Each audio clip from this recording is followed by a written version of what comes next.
কারণ আপনাদেরকে ধর্মে মাতিয়ে রেখেছে।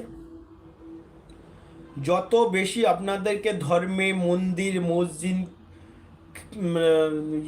খ্রিস্টান চার্চ এগুলো মাতিয়ে রাখবে, আপনারা ডাইভার্ট হয়ে থাকবেন। আপনি একটা কথা ভাবুন তো, ধরুন কালকে পেট্রোলের 20 টাকা বাড়িয়ে দিল, কথাই বলছি, 20 টাকা বাড়িয়ে দিল পেট্রোলে। রাজ্য সরকার 10 টাকা, কেন্দ্র সরকার 10 টাকা। কালকেই হিন্দু মুসলিম একটা দাঙ্গা লাগিয়ে দেওয়া হলো। আপনি বলুন, পেট্রোলের দিকে খেয়ালটা রাখবেন? পেট্রোলের যে দামটা বাড়িয়ে দেওয়া হলো কালকে থেকে, আপনি কি পেট্রোলের দিকে দামটা রাখবেন না আপনার ধর্মের দিকে দামটা রাখবেন? দেখবেন কোনটা। সেই রকম